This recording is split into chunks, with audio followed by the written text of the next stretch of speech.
Halo, baiklah. Nah, pada kesempatan kali ini, yang pertama akan saya jelaskan, nanti tahap kedua dijelaskan oleh teman saya.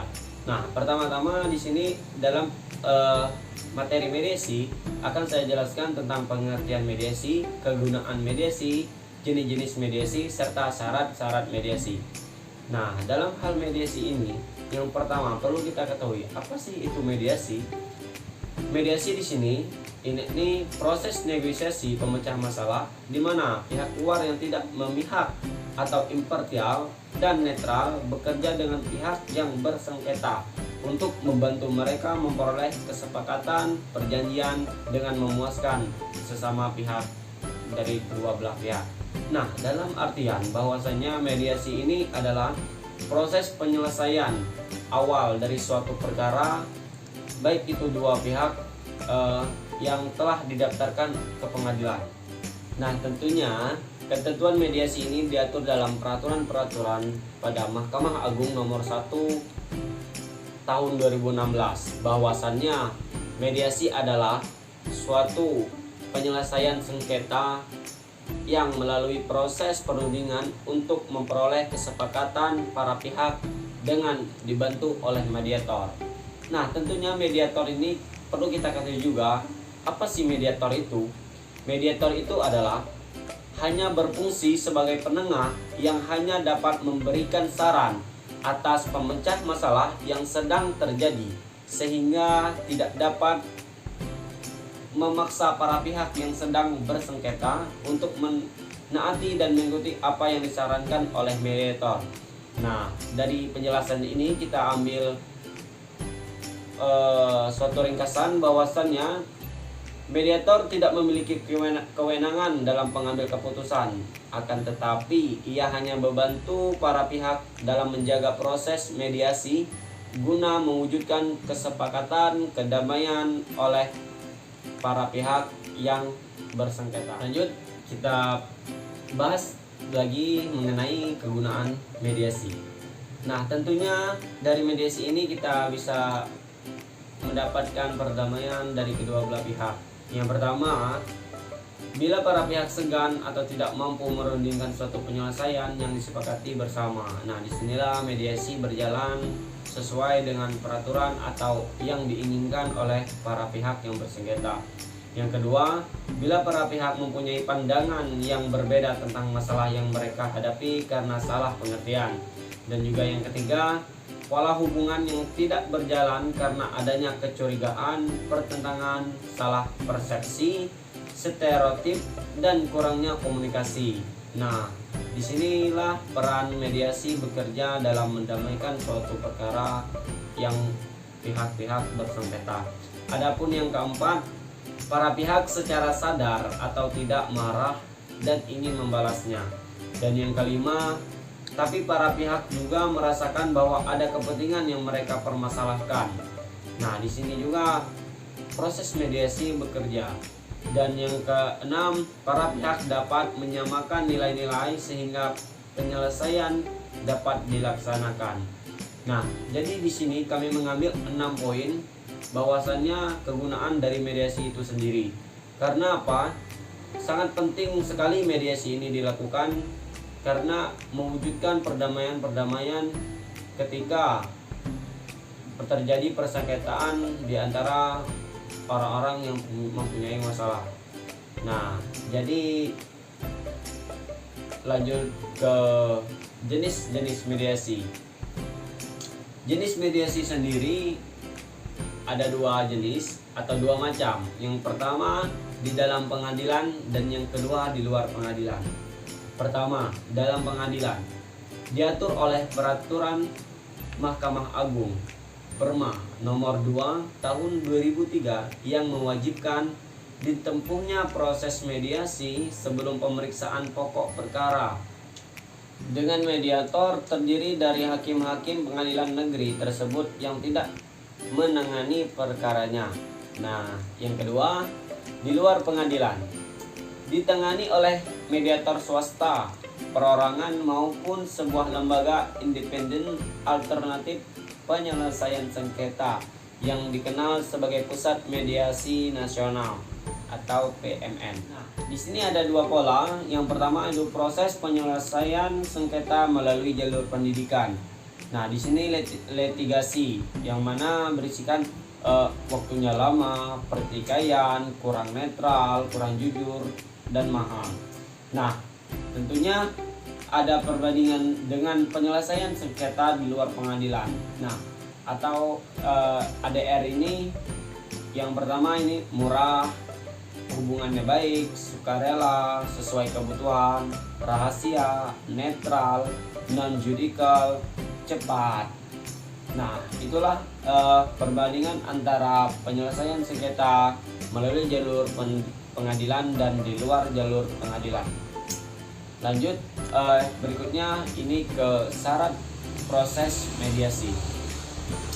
Syarat proses mediasi ini ada di sini, saya dan kami skip. Lanjut, syarat proses mediasi. Yang pertama, syaratnya itu adalah bersifat netral, tidak memihak. Dan yang kedua, penentuan mediator disetujui kedua pihak. Yang ketiga, mendukung terwujudnya kesepakatan atau solusi permasalahan. Dan yang keempat, mediator yang baik akan mengambil keputusan melalui mendengarkan dan berdialog mengenai isu secara langsung dengan masing-masing pihak. Nah, inilah syarat proses mediasi. Baiklah, di sini saya akan melanjutkan penjelasan tentang materi mediasi. Selanjutnya saya akan menjelaskan tahapan-tahapan mediasi. Dalam tahap-tahap mediasi ini ada beberapa. Yang pertama, memulai proses mediasi. Mediator memperkenalkan diri dan para pihak. Yang kedua, merumuskan masalah dan menyusun agenda. Yang ketiga, mengungkapkan kepentingan tersembunyi. Yang keempat, membangkitkan pilihan penyelesaian sengketa. Yang kelima, menganalisa pilihan penyelesaian sengketa. Yang ketujuh, proses tawar-menawar akhir. Yang kedelapan, mencapai kesepakatan formal. Oke, ini adalah tahapan-tahapan mediasi.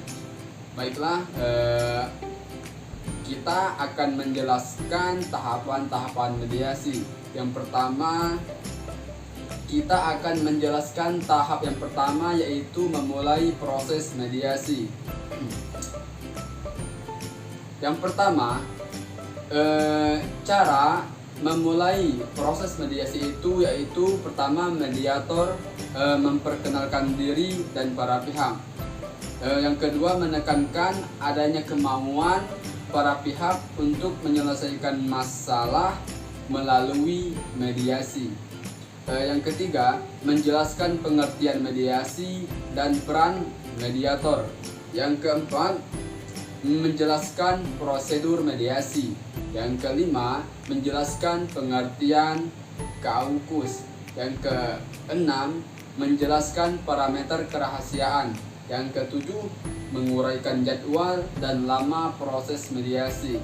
Yang kedelapan, menjelaskan aturan perilaku dalam proses perundingan. Yang kesembilan, memberikan kesempatan kepada para pihak untuk bertanya dan menjawabnya. Oke, sekarang kita masuk ke tahap yang kedua, yaitu merumuskan masalah dan menyusun agenda. Ada beberapa di sini. Yang pertama, kita akan mengidentifikasi topik-topik umum permasalahan, menyepakati subtopik permasalahan yang akan dibahas, dan menentukan urutan subtopik yang akan dibahas dalam proses perundingan. Terus kita akan menyusun agenda perundingan. Oke, sekarang kita akan melanjutkan tahapan yang ketiga, yaitu mengungkapkan kepentingan tersembunyi. Cara kita mengungkapkan kepentingan tersembunyi ini ada beberapa cara, yaitu ada dua cara. Yang pertama, cara langsung. Yang kedua, cara tidak langsung. Cara langsung adalah kita harus mengemukakan pertanyaan langsung kepada para pihak. Jika cara tidak langsung, kita mendengarkan atau merumuskan kembali pertanyaan-pertanyaan yang dikemukakan oleh para pihak. Selanjutnya kita akan melanjutkan tahapan yang keempat, yaitu membangkitkan pilihan penyelesaian sengketa. Gimana caranya membangkitkan pilihan penyelesaian sengketa? Itu caranya ialah seorang mediator mendorong para pihak untuk tidak bertahan pada pola pikiran yang posisional, tetapi harus bersikap terbuka dan mencari alternatif penyelesaian pemecahan masalah secara bersama. Selanjutnya kita akan memasuki tahapan yang kelima, yaitu menganalisa pilihan penyelesaian sengketa. Gimana caranya? Caranya ialah yang pertama, mediator membantu para pihak untuk menentukan untung dan ruginya jika menerima atau menolak suatu pemecahan masalah. Yang kedua, seorang mediator itu harus mengingatkan para pihak agar bersikap realistis dan tidak mengajukan tuntutan atau tawaran yang tidak masuk akal. Selanjutnya kita akan memasuki tahapan yang keenam, yaitu proses tawar-menawar akhir. Maksudnya gimana sih proses tawar-menawar akhir itu? Maksudnya itu adalah pada tahap ini para pihak telah melihat titik temu kepentingan mereka dan bersedia memberi konsesi satu sama lainnya. Mediator membantu para pihak agar dapat dipergunakan untuk menguji dapat atau tidak tercapainya penyelesaian masalah. Selanjutnya kita akan memasuki tahapan yang ketujuh, yaitu mencapai kesepakatan formal. Maksudnya gimana sih? Maksudnya ialah para pihak menyusun kesepakatan dan prosedur atau rencana pelaksanaan. Kesepakatan mengacu pada langkah yang akan ditempuh para pihak untuk melaksanakan bunyi kesepakatan dan mengakhiri sengketa.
hanya itu yang dapat kami sampaikan. Bila ada kata-kata yang salah, kami mohon maaf. Saya Sapri Rahman, Saya Arya. pamit undur diri. Wassalamualaikum warahmatullahi wabarakatuh.